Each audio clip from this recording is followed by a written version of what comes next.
బాగలేదు. నచ్చలేదా నీకు? అన్ని రుణమాఫీ మంది చేసిండు.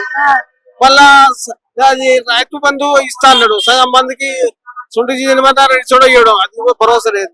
పింఛను 4000 చేస్తా అన్నాడు, అవి కూడా పింఛను 4000 వస్తలేవు. మళ్ళా ఇందిరమ్మ ఇల్లు ఏమో నమ్మకం లేదు.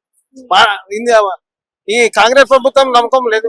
ఎందుకు నమ్మకం లేదు? నమ్మకం లేదండి, ఎందుకంటే అన్ని ఈ కాంగ్రెస్ వాళ్ళు సగం వాళ్ళు తింటారు, సగం మనకు పెడతారు. లంచాలతో కేసీఆర్ పరిపాలనలో మంచిగా చేసిండు, అప్పులు చేసిపోయిండు ఆయన. ఏం నచ్చింది కేసీఆర్ పరిపాలన? కేసీఆర్ పరిపాలన ఏం చేసిండే, కోట్లు అప్పు చేసిపోయిండు ఆయన. ఉద్యోగాలు ఇస్తా అన్నాడు, డబుల్ బెడ్రూమ్ ఇస్తా అన్నాడు, 50 గజాలు ఇల్లు కట్టిస్తాను, అవి కట్టియాలి. ఏం కట్టియాలి? కేసీఆర్ బాగుందంటున్నావు కదా. ఈ ప్రభుత్వం కూడా మంచిగానే ఉన్నది, కానీ బడ్జెట్ లేదు. బడ్జెట్ లేదు.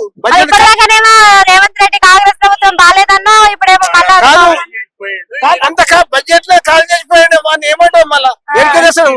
ఇప్పుడు అప్పు చేసిపోయినావు, ఆ మొగడు ఎవరు తెరపాలి అప్పు? నీ భర్త తెరపాలి కదా అప్పు. కోట్ల రూపాయలు అప్పు చేసిపోయాడు, మరి ఎవరు కట్టాలి మళ్ళీ అప్పు? అది మన మీద వేస్తాడు కదా, ప్రజల మీద వేస్తాడు కదా.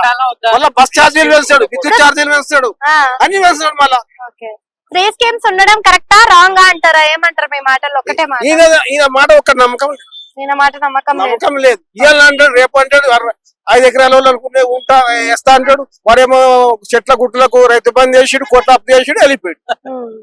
ఎవరు అలా కొడుకు కేసీఆర్ కొడుకు బిడ్డే అందరూ సంపాదించుకున్నారు, 1,00,000 కోట్లు సంపాదించుకున్నారు. ఇప్పుడు సిబిఐ దర్యాప్తు వస్తుంది, ఈసీ దర్యాప్తు వస్తుంది.